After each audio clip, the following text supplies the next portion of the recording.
아담이 모든 가축과 공중의 새와 들의 모든 짐승에게 이름을 주니라. 아담이 돕는 배필이 없으므로 여호와 하나님이 아담을 깊이 잠들게 하시니 잠들매 그가 그 갈빗대 하나를 취하고 살로 대신 채우시고 여호와 하나님이 아담에게서 취하신 그 갈빗대로 여자를 만드시고 그를 아담에게로 이끌어 오시니 아담이 이르되 이는 내 뼈 중에 뼈요 살 중에 살이라. 이것을 남자에게서 취하였은즉 여자라 부르리라 하니라. 이러므로 남자가 부모를 떠나 그의 아내와 합하여 둘이 한 몸을 이룰지로다. 아담과 그의 아내 두 사람이 벌거벗었으나 부끄러워하지 아니하니라. 하나님께서 사람을 만드실 때 여러분들 잘 아시다시피 흙으로 만드셨습니다. 주일학교에서 흙으로 만드셨다라고 배웠고 또 성경에도 흙으로 만들었다라고 번역을 해놓았지만 실제로 히브리어의 번역을 그 단어를 그대로 의미를 살리자면 먼지 또는 티끌로 만드셨다라고 번역하면 조금 더 원어에 가까운 번역이 아닌가 싶습니다. 히브리어는 아파르라고 하는 단어를 사용하고 있는데 이 아파르라고 하는 단어가 가지고 있는 뜻은 뭐냐면 습기가 하나도 없고 물기가 하나도 없는, 그래서 바람이 훅 불면은 그냥 먼지 바람이 훅 일어나는 그 아주 가벼운 먼지, 그 티끌, 이게 바로 하나님께서 인간을 만드신 원재료라는 겁니다. 그런데 이 하나님께서 이렇게 먼지와 같은 그 인생, 우리 이 인생을, 이 가벼운 인생을 꿋꿋이 버텨내라고, 바람에도 꿋꿋이 버텨내고 의지하며 살아가라고 선물과 같은 존재를 또 창조하셨는데 그 사람이 바로 하와, 여자였습니다. 그래서 이 하와는 우리말 성경에는 돕는 배필이라고 번역해 놓았는데, 배필이라고 하는 것은 우리가 그냥 임의적으로 번역을 해 놓은 거고, 원어에는 뭐라고 써 있냐면 돕는 자, 돕는 상대자라고 이야기합니다. 그러니까 우리식으로 표현하면 돕는 배우자, 뭐 이렇게 이야기하면 될 것 같아요. 그러면 왜 굳이 배우자는 아담과 똑같이 그 먼지와 티끌에서 만든 것이 아니라 갈빗대로 만들었을까요? 아담이 잠을 자고 있을 때 그 갈빗뼈를 뽑아가지고 그 갈빗뼈로 하와를 만들었다라고 하는데 왜 먼지가 아니라 그 갈빗뼈로 만들었을까요? 아마 갈빗뼈가 어떠한 역할을 하는지를 우리가 알게 된다면 왜 돕는 배필이라고 말하는 그 배우자를 갈빗대로 만들었는지 우리가 알 수 있을 겁니다. 갈빗뼈가 하는 역할은 인간 내부의 중요한 장기를 보호하는 겁니다. 팔이나 다리는요, 근육과 뼈로 구성이 되어 있어요. 하지만 우리 몸, 갈빗뼈가 보호하고 있는 몸 안쪽에는 심장도 있고 위도 있고 간도 있고 그 다음에 거기에 보면 신장도 있고 뭐 쓸개도 있고 주요한 장기들이 전부 다 이 갈빗뼈 안에 있고, 그 주요한 장기를 보호하기 위해서 갈빗대가 이렇게 쫙 모양을, 동그란 모양을 하고 있습니다. 그러니까 갈빗뼈가 하는 역할을 보면 배우자가 하는 역할은 무엇이냐면 우리를 돕고 보호하는 것, 그것이 바로 우리에게 배우자를 주신 하나님의 의도이시다라는 것을 우리가 알 수가 있죠. 그리고 이 둘은 한 몸에서 나온 것이기 때문에 뗄래야 뗄 수 없는 존재, 나누어질래야 나누어질 수 없는 존재라는 것을 우리 하나님께서는 말씀하고 계시는 겁니다. 그런데 이 둘이 하나 됨에 있어서 큰 시련과 역경이 이 가운데 있었습니다. 그것이 바로 우리가 읽은 본문 그 다음에 있는 창세기 3장에 있는 에덴 동산에서 벌어진 일이었습니다. 자, 그 사건의 경위는 이래요. 순서를 잘 들어보세요. 처음에 하나님께서 아담을 창조하셨습니다. 아담을 창조하셨는데 아담에게 창조하시고 난 다음에 아담의 손을 붙잡고 지금 에덴 동산 중앙에 있는 나무의 앞으로 데려가셨어요. 그리고 나무 앞에 데려가신 다음에 그곳에서 아담에게 이렇게 말씀하십니다. 야, 동산에 있는 모든 나무의 열매는 먹어도 되지만 이 나무 있지, 이 나무는 선과 악을 알게 하는 나무인데 이 나무의 열매만큼은 절대 따먹으면 안 된다. 그러니까 너 절대 이거 먹지 마. 이거 먹으면 너 죽게 될 거야 라고 아담에게 말씀해 주셨어요. 그런데 아담 혼자 사는 것이 하나님 눈에 보시기 좋지 않아서, 자, 아담이 자고 있을 때 그의 갈비뼈를 취하여서 빼서 그 갈비뼈로 하와를 만드셨습니다. 그리고 난 다음 이 하와가 어느 날 뱀을 만나게 돼요. 그리고 그 뱀이 하와에게 이렇게 물어봅니다. 하나님께서 너희에게 동산 모든 나무의 열매를 먹지 말라고 하시더냐? 라고 물어봅니다. 뭐 일반적인 질문이죠. 그때 하와가 이렇게 대답합니다. 아니야, 동산 나무에 있는 열매 우리가 다 먹을 수 있어. 하지만 동산 중앙에 있는 요 선과 악을 알게 하는 요 나무의 열매는 하나님께서 말씀하시기를 먹지도 말고 만지지도 말라고 하셨어. 이거 먹거나 만지면 죽는다고 했거든. 그래서 이거는 안 돼 라고 하와가 대답을 했습니다. 유대인들의 미드라시, 랍비들의 그 미드라시에 보면, 그러니까 랍비들의 성경 해석이에요. 재밌는 이야기 같은 해석이라고 생각하시면 되겠습니다. 이때 어떻게 사탄이, 이 뱀이 여자를 꼬셨는가에 대해서 자세하게 얘기를 해주고 있어요. 어떻게 하냐면 뱀이 하와가 그 얘기를 하자마자 야, 옳았구나, 제대로 걸렸다. 그러면서 하와를 데리고 동산 중앙에 있는 선과 악을 알게 하는 나무의 열매, 그 열매 앞으로 갑니다. 그리고 나서는 그 열매를요 싹싹 만져요. 이렇게 만지면서 하와야, 이거 봐, 네가 말하기를 하나님께서 먹지도 말고 만지지도 말라라, 그날에 너희가 죽을 거라고 말씀하셨는데 내가 지금 만지고 있잖아. 근데 내가 안 죽지. 그러니까 너 이거 먹어도 안 죽어 라고 하와를 꼬시는 거예요. 그래서 하와가 그렇네 하면서 그 열매를 따가지고 냉큼 먹었는데, 그때서야 이게 문제가 되겠구나, 내가 죽겠구나 라는 것을 하와가 알게 된 겁니다. 뭐 어떻게 보면 아담이 한 말을 하와가 제대로 지키지 않아서, 또는 아담은 이걸 분명히 먹지 말라고 했는데 하와가, 여성들이 이런 표현이 이제 성차별적인 표현은 아니지만 그냥 웃으라고 한 얘기니까 저를 이상하게 생각하지 마시고요. 여성분들이 말을 많이 하시잖아요. 남자들보다 많이 하시는 편이잖아요.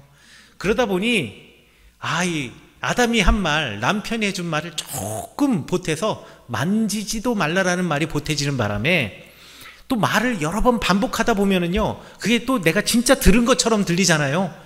그래서 정말 만져도 안 죽네 하고서는 그럼 먹어도 안 죽겠구나 하고서 덥석 먹어둘 수도 있겠지만, 제 경험에서 보면, 제 경험에서 성경을 다시 한번 읽어보면, 야, 태초부터 에덴 동산에서 부부간의 대화가 단절이 되었구나 라는 것을 제가 생각하게 되었습니다. 왜냐하면 하나님께서요, 에덴 동산의 중앙에 있는 나무의 실과를 먹지 말라라는 말을 누구에게 하셨냐면 아담에게 하셨어요. 그리고 하나님께서 그걸 하와에게도 하셨다라는 말이 성경에 안 나와요. 아담에게 말씀하셨고, 그리고 난 다음 하와가 창조되었어요. 그러니까 하와는 하나님한테 직접적으로 들은 적이 없죠.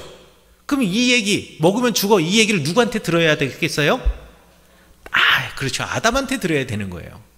그런데 아시다시피 여러분의 남편들이 그렇게 아주 친절하게 설명해 주시던가요? 모든 일을? 대부분 그렇지 않아요. 이 남편들은요 무뚝뚝해요. 몰라, 그렇대. 그러고서 그냥 얘기를 하겠죠.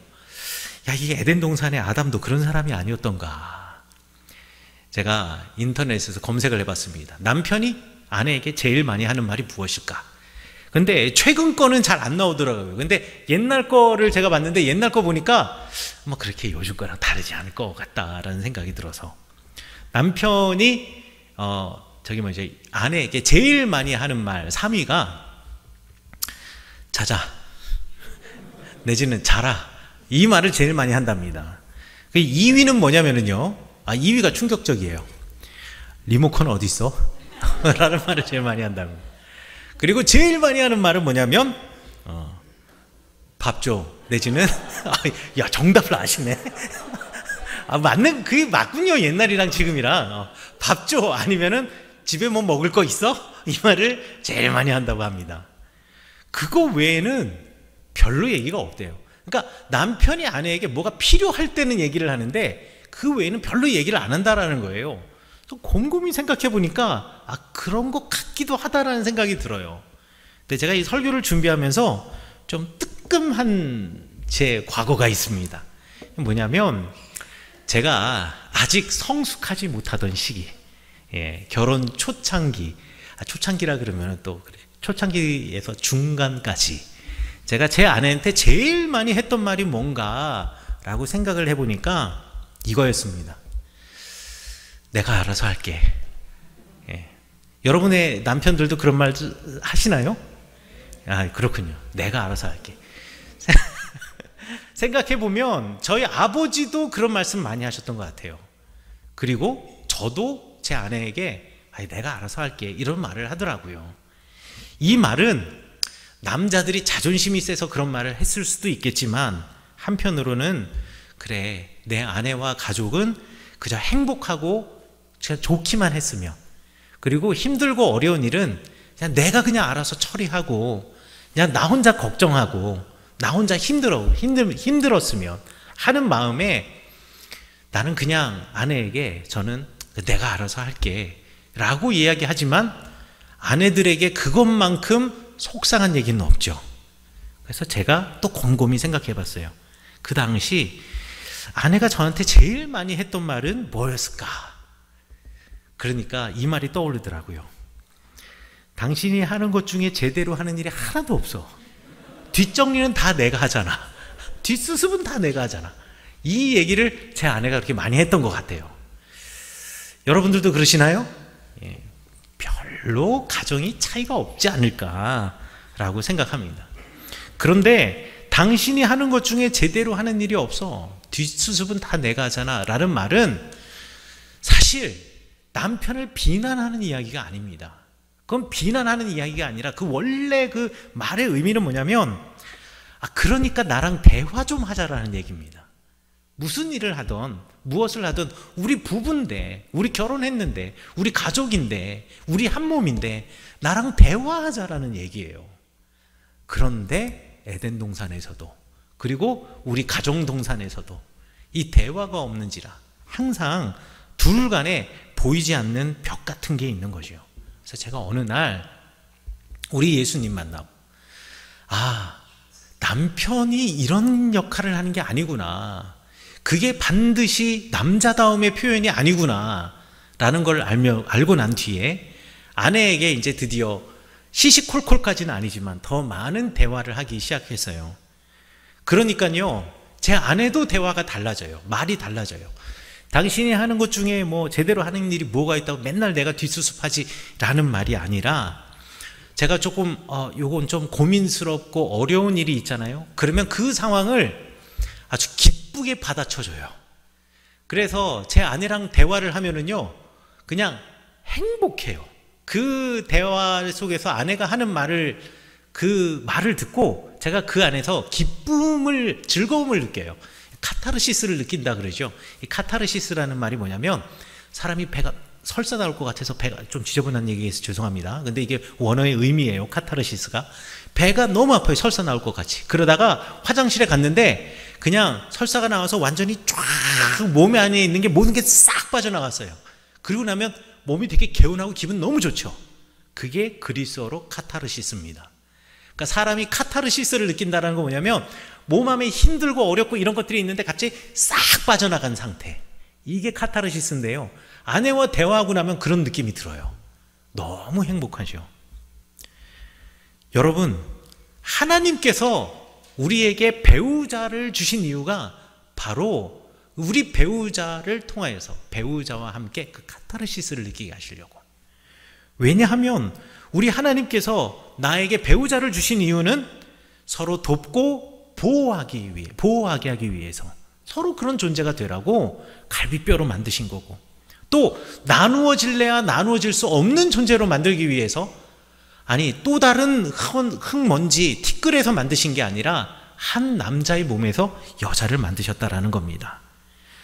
바람과 같이 훅 불면 날아가는 인생이지만 함께 의지하며 버티고 살아가라고, 서로 대화하며 살아가라고 이렇게 부부의 관계, 가정을 만들어 주셨는데 우리는 대화하지 않아서 옛날 에덴 동산에서 아담과 하와처럼 하와가 하나님이 뭐라고 말씀하셔서 아유 뭐 중요하지 않아 뭐 그냥 내가 알아서 할게 라고 하다 보니 하와가 덥석 선악과를 따먹게 되는 그런 실수를 범하게 되는 거죠.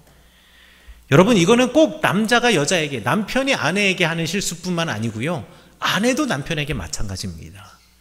아내도 남편을 진심으로 존중해주고 그리고 남편과 대화하면서 남편을 세워주고 남편도 아내를 대화하며 함께 세워주고 존중해주는 거예요. 제가 어느 가정에서나 가면서 늘 제가 기도할 때, 가정에 신방을 하면 늘 기도할 때 특별히 여성들을 위하여서 기도할 때 기도하는 기도의 제목이 뭐냐면 남편으로부터 사랑받는 아내 되게 해주세요라고 기도하지는 않습니다. 항상 자녀로부터 사랑받는 어머니 되게 해주세요라고는 기도해드리지만 남편으로부터 사랑받는 아내 되게 해주세요라고는 기도하지 않아요. 왜? 사랑받는 건 당연한 거예요. 그래서 저는 뭐라고 기도하냐면 남편으로부터 존경과 존중을 받는 아내 되게 해주세요. 그리고 자녀로부터 사랑받는 어머니 되게 해주세요. 왜요? 남편으로부터 존중받고 존경받는 것이 쉬운 일이 아니에요. 왜? 그건 내 문제가 아니라 남자라는 종족 자체가 그런 사람들이에요. 항상 내가 알아서 할게. 내가 알아서 할게. 그렇지만 여러분 이곳에 앉아 계신 모든 남편분들 이제부터 별거 아니에요. 작은 일이라도 아내와 함께 이야기하십시오. 나중에 나이 들어서 내가 왜 젊어서 그러지 않았던가, 지금 이래보니 너무 좋은데 후회하지 마시고요. 젊으신 분들은 지금부터 그렇게 하세요. 안 그러시면은요 나중에 계속 사골국만 드세요. 평소에 여러분 가정에서 늘 배우자에게, 남편에게, 아내에게 격려와 고마움을 잊지 마시고 그런 말을 계속 많이 해주세요.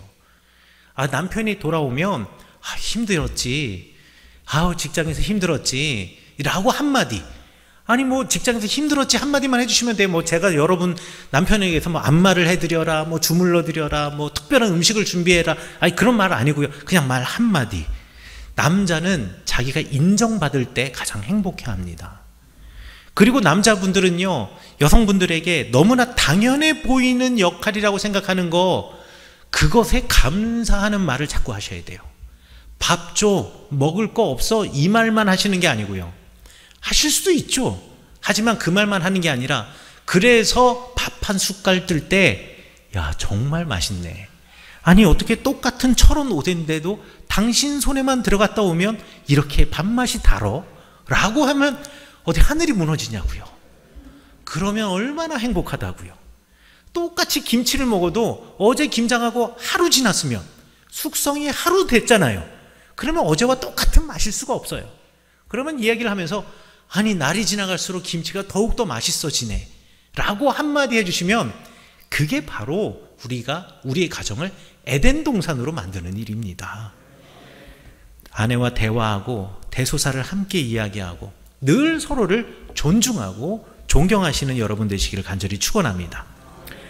자, 그럼에도 불구하고 가정에 좋은 일만 있을 수는 없습니다. 부부간의 관계는 너무 좋아요. 그리고 자녀들과의 관계도 너무 좋아요. 하지만 가정이 둥 떨어져서 딱 우리만 있는 것이 아니라 주변에 여러 사람들이 있고 또 여러 사람들과 관계를 맺고 살아가기 때문에 부부 사이에 대화하고 사랑해도 크고 작은 일들은 계속 벌어지게 마련입니다. 그런데 에덴에서 그 하와가 그 열매를 따먹었을 때, 그리고 아담이 하와가 건네준 열매를 먹고 난 다음, 그러니까 사탄 때문에, 뱀 때문에 벌어진 일이죠. 이런 좋은 일만 있을 수 없는 그 상황 속에서 이 상황이 벌어졌을 때 우리가 어떻게 이것을 대처해 나가야 하느냐, 이것도 너무 중요합니다. 여러분, 성경에 보니까 아담이 뭐라 그랬냐면요, 하나님께서 에덴 동산을 이렇게 보시는데 아담하고 하와가 안 보이는 거예요. 그래서 아담아 네가 어디 있느냐 하니까 아담이 숨어서, 주님, 제가 옷이 벗은 줄 알고 지금 숨어 있습니다. 누가 너에게 벗어주었다, 네가 벗고 있다라는 것을 얘기해 주었느냐? 라고 물어보니, 주님, 당신이 나에게 준, 나를 위해서 창조해 주시고 만들어 주신 하와가 선악과를 따 먹으라고 해서 그거 먹어도 된다 그래가지고 하와 때문에 제가 이렇게 됐습니다. 그러니까 하나님께서 하와에게 물어보시죠. 아니, 넌 왜 먹었니? 아유, 하나님, 뱀 때문에요. 하나님이 창조하신 뱀 때문에 제가 이렇게 되지 않았겠습니까? 라고 하면서 책임을 회피해요. 누구누구 때문에 라는 말이 책임을 회피하는 단어입니다. 어떤 일에 뭔가 문제가 있어요. 내지는 이렇게 하기로 약속을 했는데 이게 약간 엉클어졌어요. 그러면 꼭 누구 때문인지 알고 싶은 사람들이 있어요. 왜 누구 때문인지 알고 싶을까요? 나는 괜찮은데 그 사람 때문에 지금 이렇게 됐다라는 것을 확인하고, 나는 이 문제에서 전혀 문제가 없다라는 거, 한 발 빼고 싶은 마음이 있는 거죠. 그래서 자꾸 무슨 일이 생기잖아요. 우리가 계획한 일은 이런데 이 계획한 것에서 조금 벗어나게 되면 이게 누구 때문이야? 라는 거를 꼭 물어보시고 찾아보는 사람들이 있어요. 그런데 누구 때문에 라고 하는 말이 넘쳐나는 공동체, 그 가정에는요, 행복한 것이 있을 수가 없습니다. 항상 우리 가운데는 우리가 서로 생각하지 못하였던 어떤 일들이 일어날 수가 있거든요.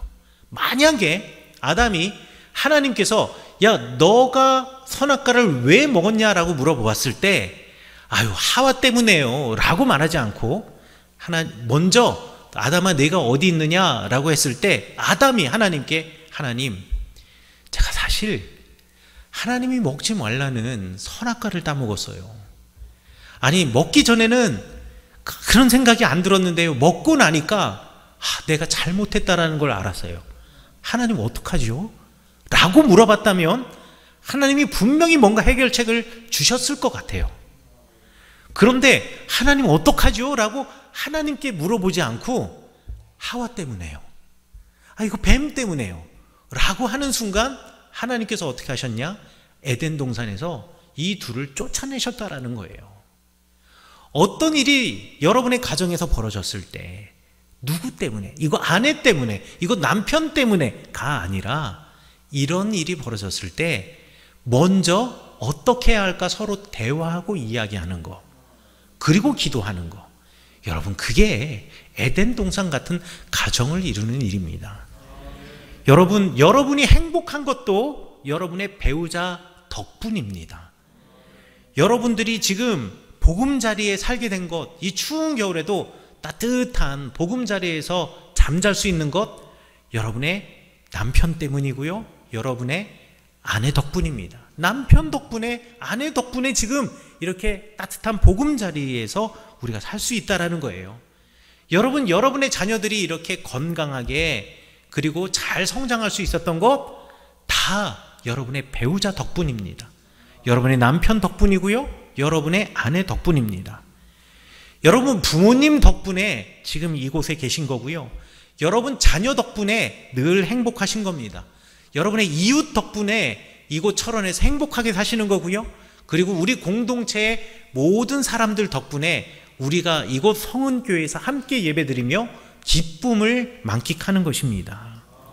이것이 바로 주님께서 우리에게 바라시는 것입니다.